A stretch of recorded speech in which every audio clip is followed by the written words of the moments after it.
Strange lights in the sky. Look, it's lit. I have no idea what that was. Objects moving at incredible speeds, breaking the laws of physics. That shot down to the ground at light speed. Craft from another world. They're real. They're here. The truth is out there, and we need to know. Can anyone discover the truth behind UFOs?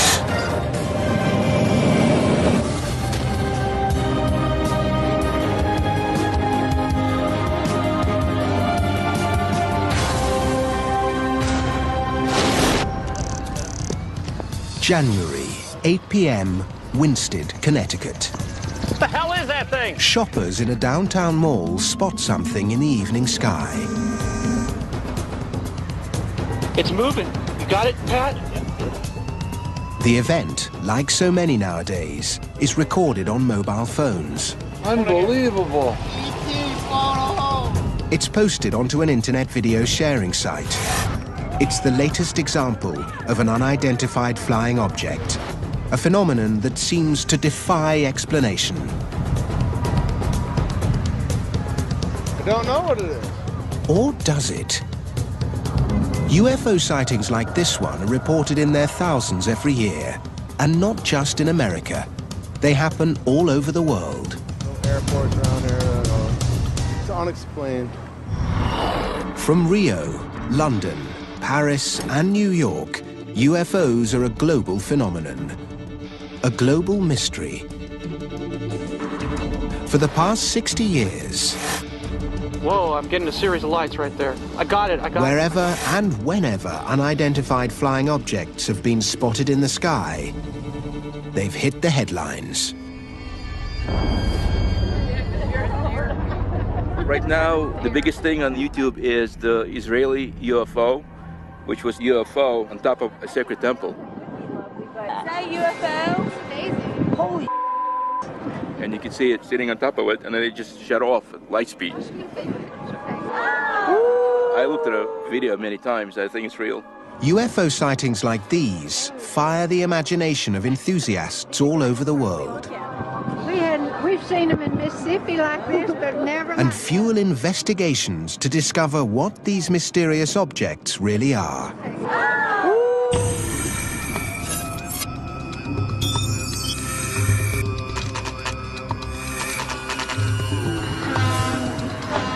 In Rachel, Nevada, a small group of men and women who hunt down the clues to help identify strange objects in the sky are gathering.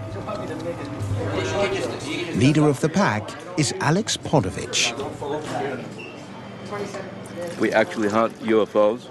We have regular meetings that we go out in the field, and we set up our equipment and cameras, whatever we have, and we watch the skies.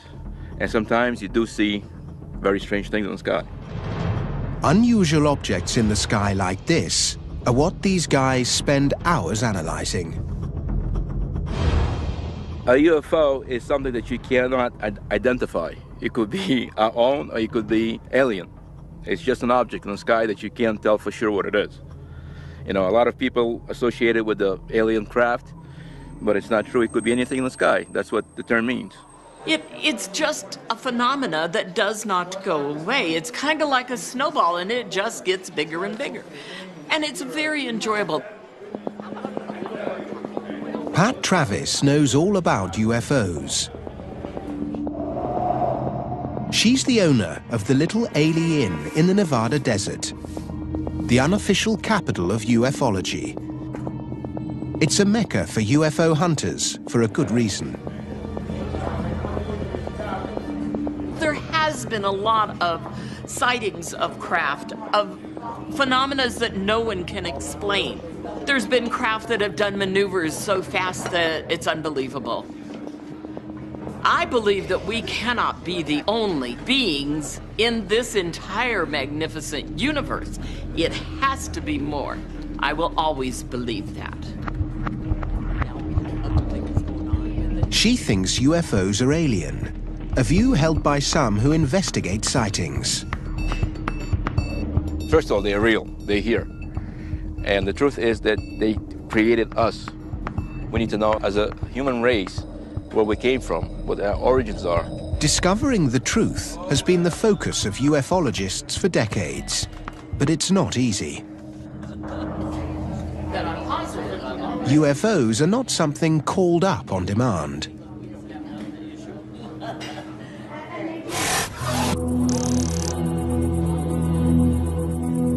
The holy grail for UFO hunters is finding a real flying saucer, or a ship, I should say, taking pictures of it, touching it, or getting a physical alien that you can shake hands with and take pictures. Today, Alex and his crew are taking a trip down Nevada's extraterrestrial highway to try to find a UFO.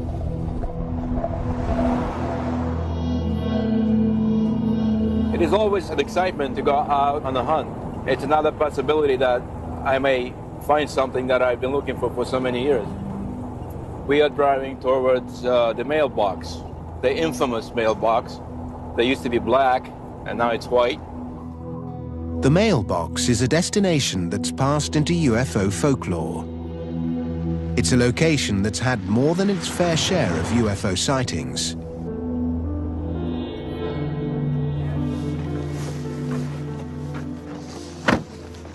This is the famous mailbox, the white mailbox. And these are the UFO hunters. They'll be with us here tonight. Hopefully we'll find something up in the sky. You guys need any help? This UFO hunt is a challenge that's brought the group in plain sight of the security forces that monitor movement around one of the most secretive places on Earth. A US Air Force operating location near Groom Lake, Nevada. Better known as Area 51.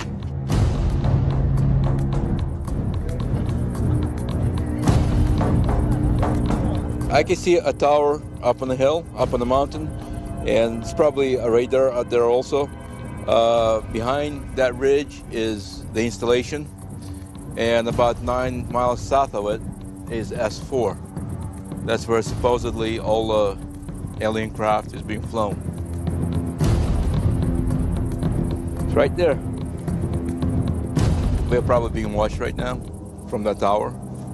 They know we're here, and they may show up later at night to see what we're taping. They usually do that. If they see people with cameras, they'll come out and investigate what's going on. According to ufologists, this is the place where the government keeps its flying saucers. Physical proof that alien craft are real and they're here on Earth.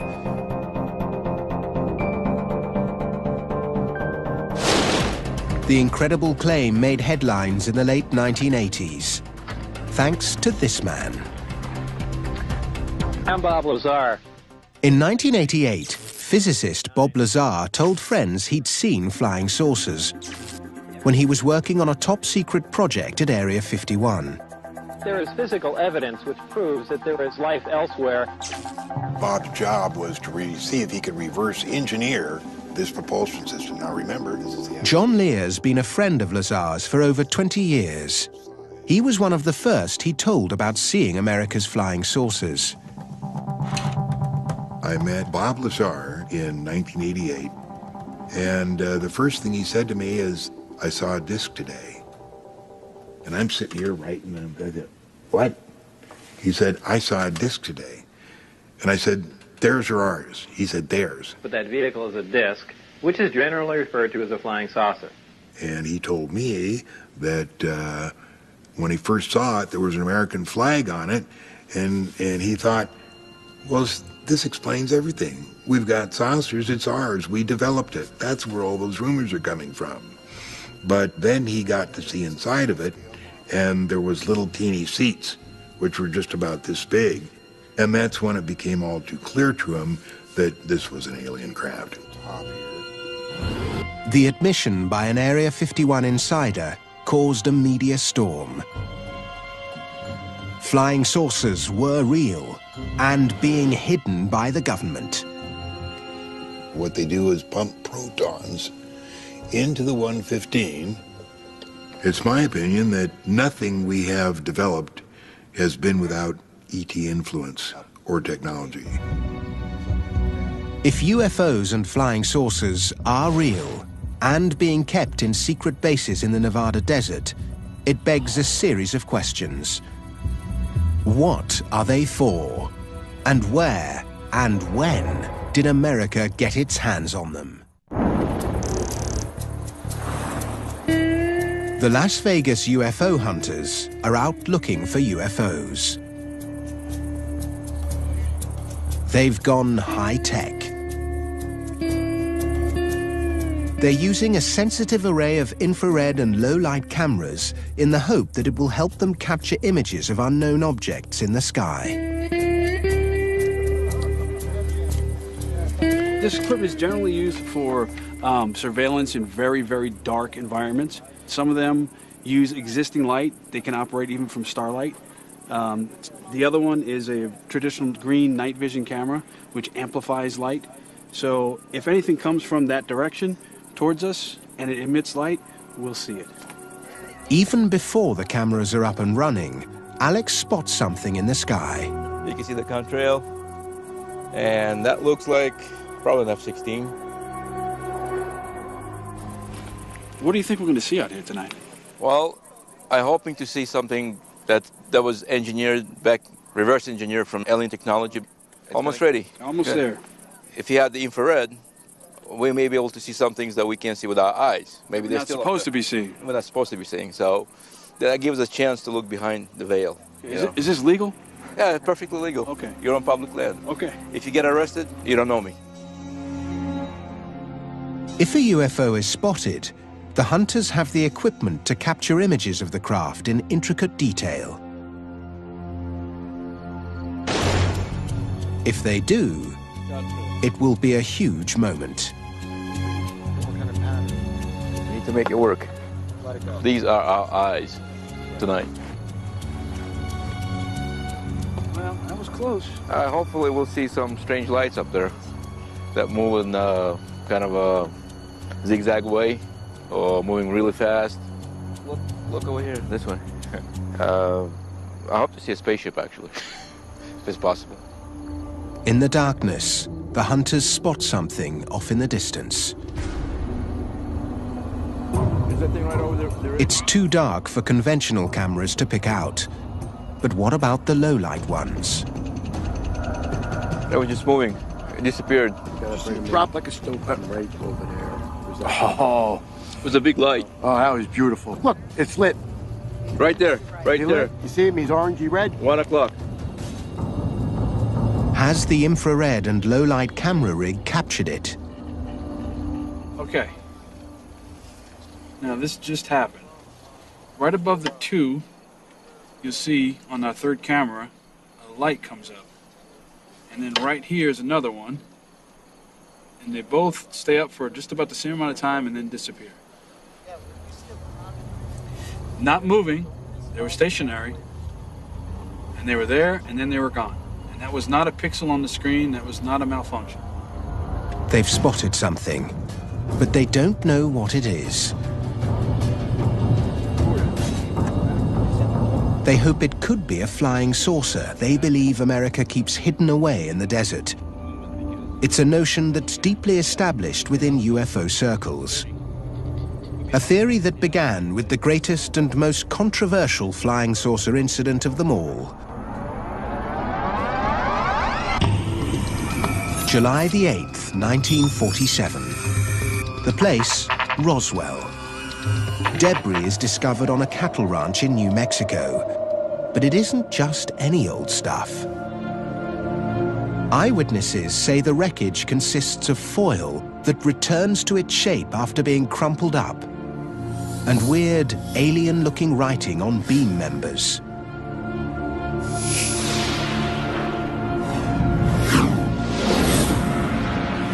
A UFO legend is born. But in a U-turn 24 hours later, Roswell's flying saucer is claimed to be a weather balloon, and a controversy has raged ever since.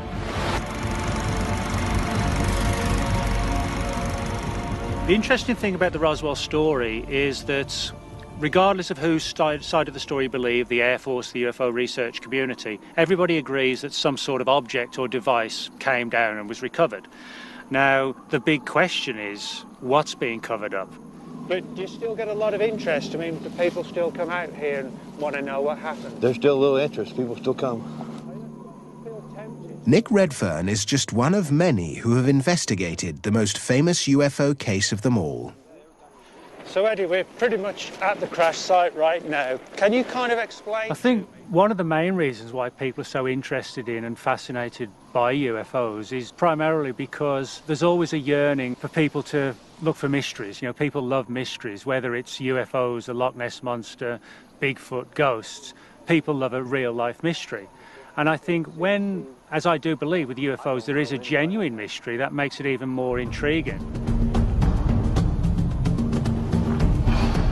No physical proof that a flying saucer came down in New Mexico has ever been produced. But the rumors that one did began a modern mythology.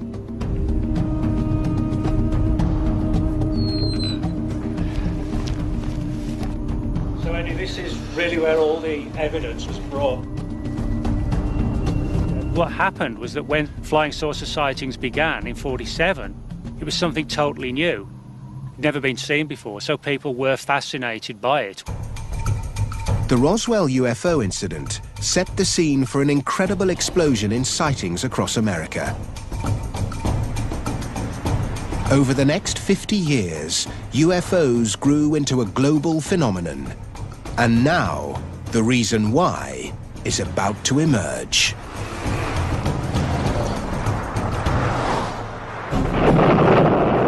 The late 1940s marks the start of America's fascination with UFOs. An obsession that coincided with its Cold War with the Soviet Union.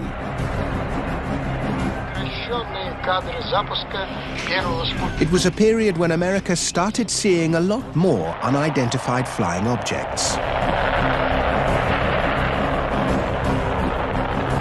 The biggest trauma for post-war America in the 50s was the appearance of Sputnik in the sky. Once you get a space race starting, you begin to get this huge rash of UFO technologies being sighted. The atomic age and the space race fed an increasingly popular sci-fi genre. And soon America was awash with B-movies featuring UFOs and invaders from outer space. With films like Earth versus the Flying Saucers or The Day the Earth Stood Still, you begin to get an absolutely clear interrelationship between the kind of sightings that you get in the real world and the B-movie flying saucers of the 1950s. In the 50s, this popular culture became reality. UFO sightings were on the rise. And the US military refused to acknowledge that they were responsible. The recent sightings are in no way connected with any secret development by any agency of the United States. But that's not true.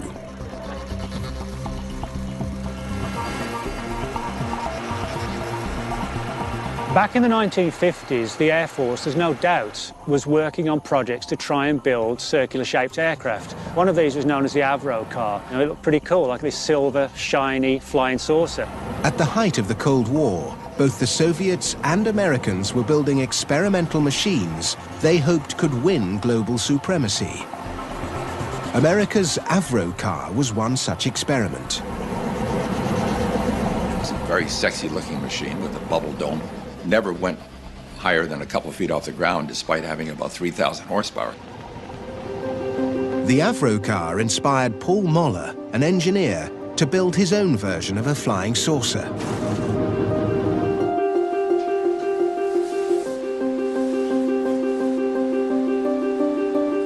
I do think it invokes the image of that little Jetson type of machine that we saw in the 60s that had the bubble dome and that freedom to move around in the future the way they did.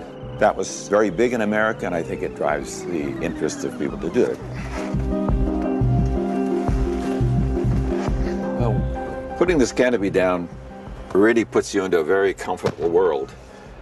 This is Dr. Paul Mahler flying the M200X. Paul Moller is one of only a handful of people who can claim to have flown a real flying saucer. The OMC rotary engines developing. It's truly a magic carpet sensation. When you're in a helicopter, there's a lot of vibration, number one. And number two, you have the sense you're being lifted from above. This machine here is absolutely no vibration. The rotary engine is like a soy machine engine. The power comes from below you, and it's a totally different sensation, not supported by anything that you sense. It's really amazing. It's absolutely magic carpet sensation. But in a time before widespread use of computer-assisted stabilization, these cumbersome craft carried considerable risk. Start up! The problem on Earth is the aerodynamics. The air flowing around the vehicle generates a lift configuration, which is destabilizing. Now, you can put a big tail on it, of course, and that'll make it aerodynamically stable, but what is that? It's kind of a funny machine, round machine with a big fat tail on it. Doesn't make sense. So, artificial stabilization. When you're not dealing with the atmosphere, when you're outside of the atmosphere, of course, round is the perfect shape. Structurally, it does everything you want. It has all the right things. We just got to get rid of the atmosphere. From an engineering point of view, America's attempts to build a fully operational flying saucer in the 1950s and 60s failed. The project's success was in its propaganda value. America's UFOs were a weapon of sorts. I think one of the bigger issues relative to UFOs is the realization on the part of the military that, hey, you know, this is a phenomenon we can actually use to our advantage. If you imagine at the height of the Cold War, you subtly release information to the Kremlin that, hey, we've got a crash flying saucer, and we've actually begun to understand how and why it flies. That could actually spook the enemy. America's UFOs were propaganda tools, never a serious military threat. Their primary purpose was to mislead foreign intelligence. It acts as a good cover. The deep military projects to build highly advanced aircraft and platforms gets buried amongst a huge mass of stories of back engineering and super secret X-Files type conspiracies. And while we're all running around following them, the real military secrets gets hidden. We now know that rumors which claimed the US was developing its own UFOs were intended to hide something else. But what? Maybe the Las Vegas UFO hunters can help find the answer. They've recorded an unidentified flying object on their equipment. Now they need to discover what it is. Yeah, it's freaking out.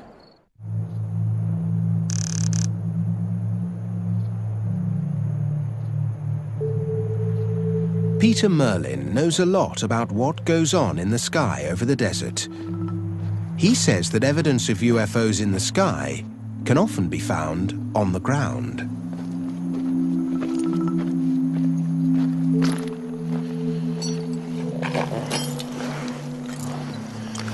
One of the things people see around Area 51 are strange configurations of lights in the sky, glowing golden orbs, things like that. A lot of the time they're seeing these things.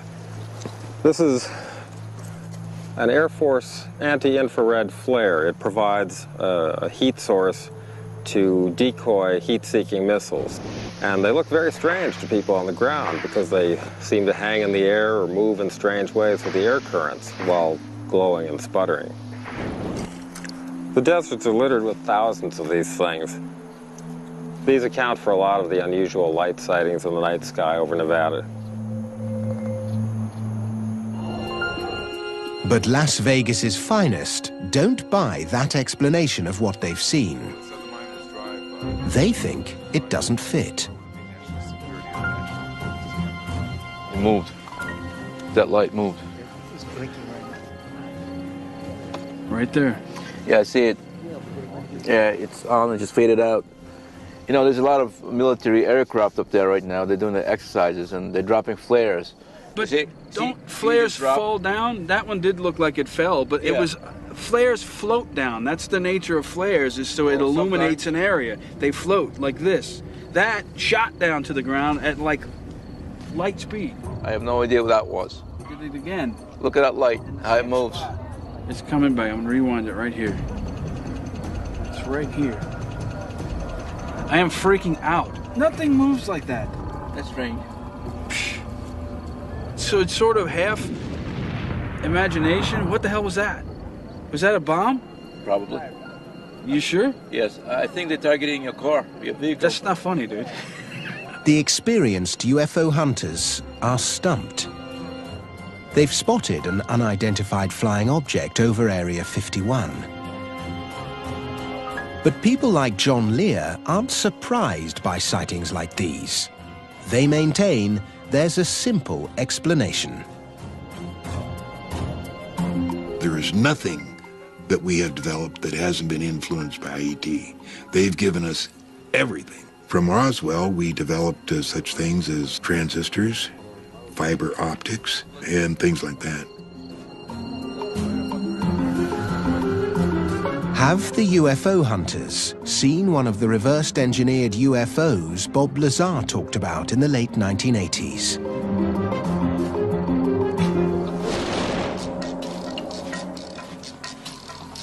In the Spring Mountains, 65 kilometers west of Vegas, Peter Merlin's on a mission to find out. We're looking for the remains of a top-secret project capable of flying at speeds of over 2,000 miles per hour and up to 90,000 feet altitude.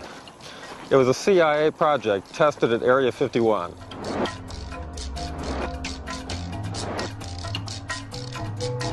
The question is, was this project based around UFO technology? They looked like craft from other worlds, so one could be forgiven for thinking, wow, that's a UFO. Because if you've never seen something like that, then it most definitely is an unidentified flying object. Now there's a chance to discover the truth. In 1967, one of these ultra-secret prototypes crashed here in the Spring Mountains. Conventional wisdom would be that these sites would be completely cleaned up. I've talked to people who worked on the cleanup crews, and almost universally, they told me, don't even bother looking because the government cleaned up every trace. But when I go to these sites, I find that there's always something left. In fact, there's a pretty decent-sized piece of titanium. And there's a little bit of black paint on the outer surface. The airplane was painted black. This is part of a radar-absorbent structure, so this would have been one of the most secret components of the airplane. So it seems like it would be surprising to find pieces of it out here after they cleaned it up, but yet the desert is littered with it. Peter Merlin has found pieces of the most sensitive military secret of the 20th century. It's not alien, but to the Soviets at the height of the Cold War, it might well have been. It's a technology so advanced that they never saw it coming, literally.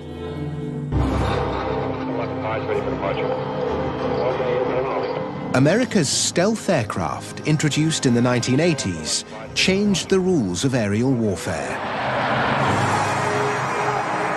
Exotic in looks and performance, these ultra-modern aircraft caused a flood of UFO reports over the Nevada desert.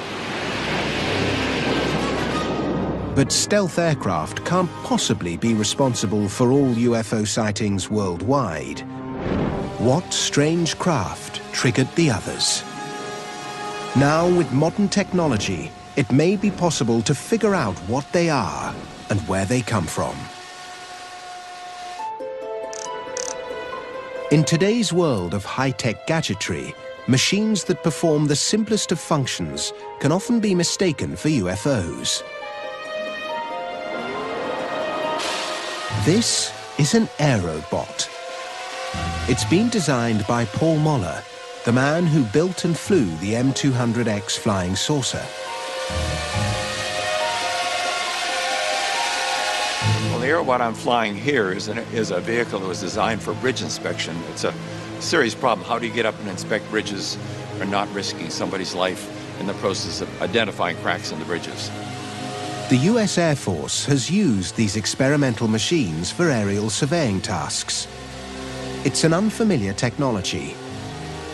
These are exactly the types of objects that draw public attention and could be mistaken for UFOs.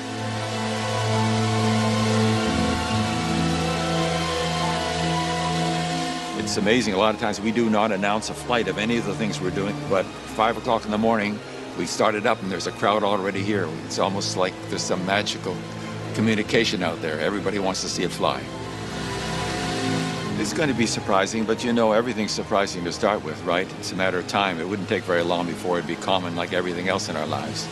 To the untrained or uneducated eye, Paul Muller's gizmos could appear to be unidentified flying objects.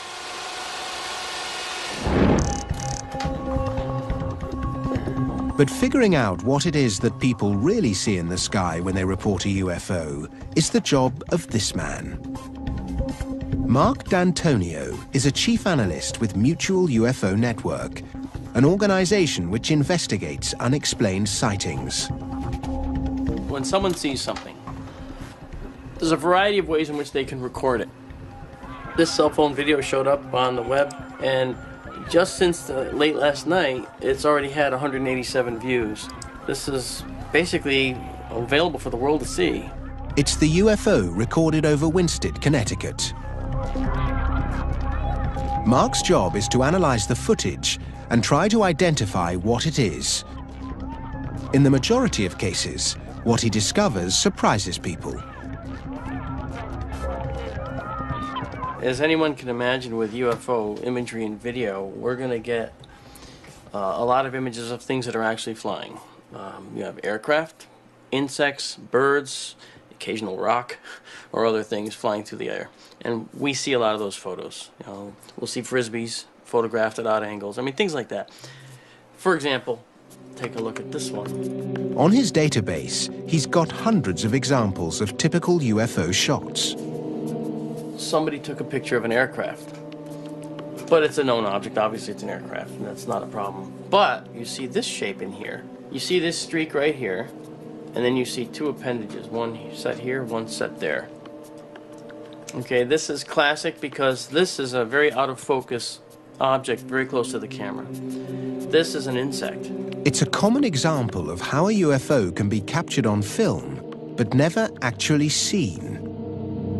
Sometimes these objects aren't even flying at all. Many times people photograph things genuinely because they need them for work or whatever, but then later when they review the pictures, they see something odd because they didn't see it when the photo was taken. In this particular case, over here in the corner, these two objects showed up, and they were submitted as two objects that were not seen when the photo was taken. I looked at that and I started laughing. I said, you know, this makes my day. Because what that is just a staple. 95% of all the UFO material sent into Mark for analysis turns out to be known objects, simply misidentified or captured in an unusual way.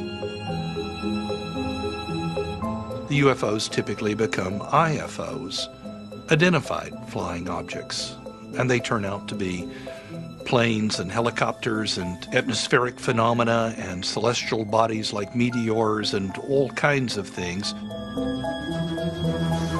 But what about the sightings that can't be categorized so easily? All the other imagery that we've looked at so far have been in that 95% known category that we've talked about before, you know, aircraft, insects, flares. In this particular case, this is a true UFO.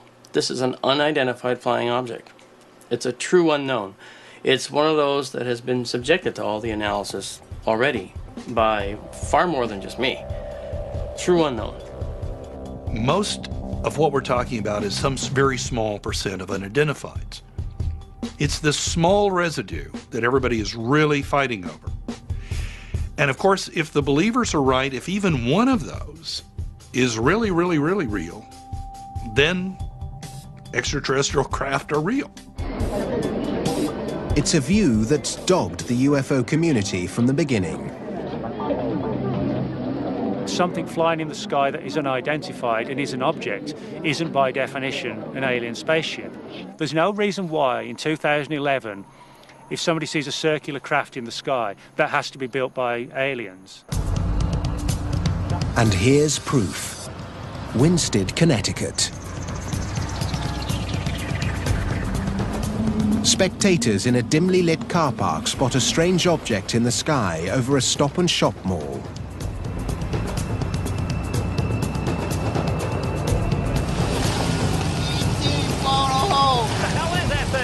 It creates a stir.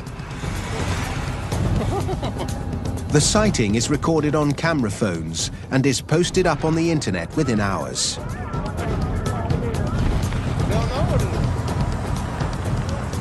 It's been spotted where there are no reports of any air traffic. There are no blimps or advertising craft in the vicinity. To all present, it's an unidentified flying object. Unbelievable. The problem is that as the technology advances, it becomes easier and easier to hoax things that look really good. Whereas, say, 30, 40 years ago, a good UFO photograph may actually have been a real UFO photograph because it was hard to fake. Today, you know, a really good UFO could be some spotty 16-year-old teenager in his mum's spare bedroom putting together a piece of footage, putting it on the internet and laughing at all these wide-eyed UFO researchers. 50 seconds. Okay, coming in. This UFO is a hoax. Good. Connecticut's latest flying saucer sighting started life in a basement workshop a little over 24 hours before.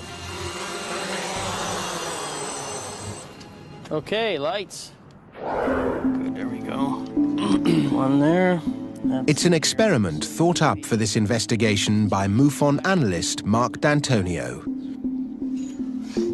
There's so much available off-the-shelf technology that allows you to put together a craft in no time at all that people can mistake, misidentify.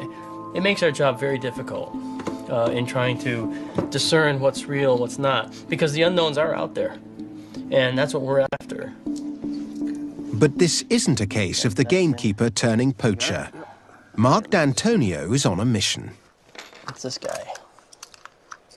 I think it's really critical that people understand what types of things they are seeing in the sky, whether it's a meteor or it's a four-bladed quadcopter with lights. There's thousands of these out there now, thousands. We have to show people what these are because too many people are reporting these and then think they've had a life-changing event, when in fact they were looking at someone fooling them. We want to raise that public awareness. That's very important. And we want to expose the hoaxers for who they are and show with this how that works. It's pretty neat. All right, here we go. Okay. The Winsted UFO sighting has been explained. It's one of the 95% that are. But what about the 5% that remain unidentified? Doug Wilson is at the sharp end of UFO sightings. He's a field operative for MUFON. With 30 years of experience as an investigator, I can usually tell within a few minutes of an interview what the chances are that I'm looking at a planet, an aircraft, or what have you, regardless of how adamant the witness might say this was not an airplane. Do we have a case where you can honestly say I've exhausted everything and yet I don't know what it was? It happens. In such cases, Doug knows why a lot of people instinctively make the link to outer space. I think people do feel the need to have an explanation for everything. We've got Star Wars, Star Trek, any number of science fiction that people look at and they think automatically outside of the Earth. And so if you don't give them an answer, they will come up with one on their own. And frequently it is extraterrestrial. Blockbuster movies and hit TV shows may have kept our appetite for UFOs alive, but it's been the lack of disclosure and sightings that defy explanation that really fuel our search for answers.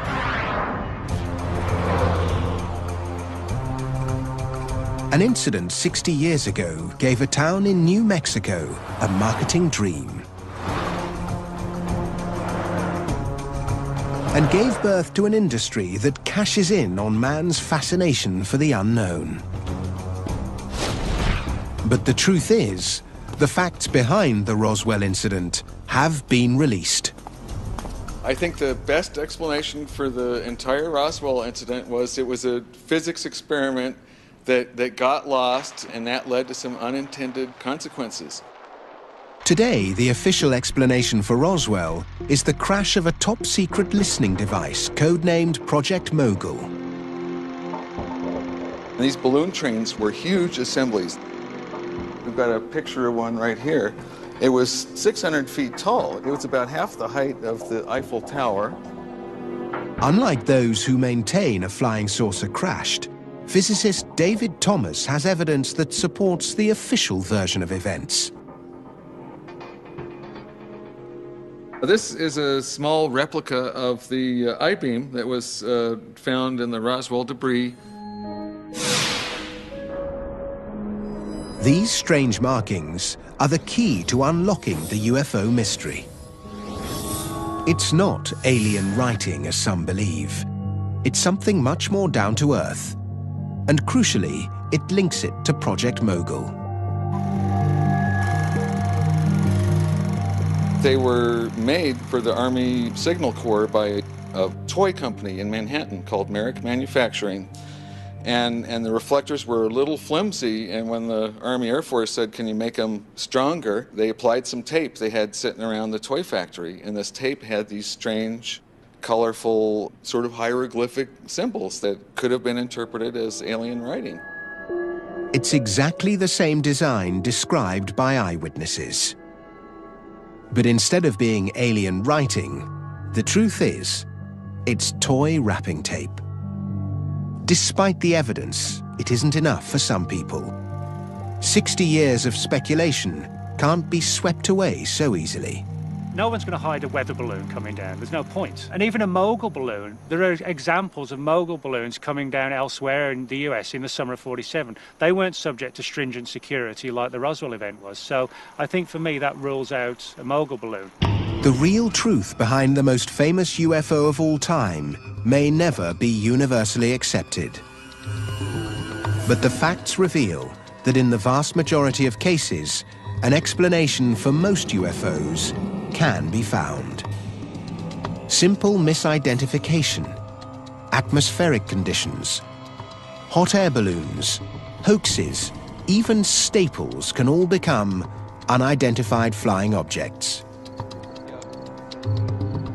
But the question remains, what are those that stay unidentified?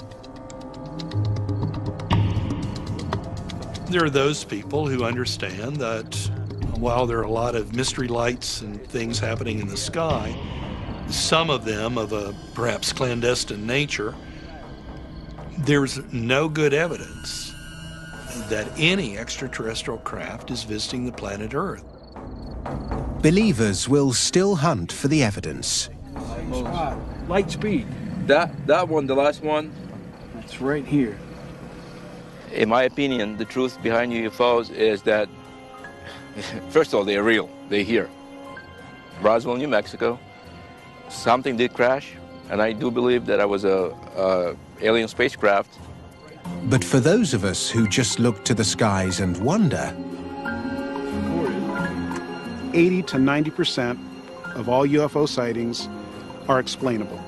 But as a rational person trying to keep an open mind, I would have to say that there is no reason to believe that aliens could not be here. It's kind of like people's belief in God.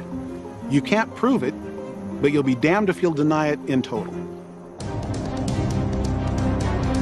Brand new The Truth Behind explores the legend of the Loch Ness Monster at the same time next week. Stay tuned for a hunt for aliens.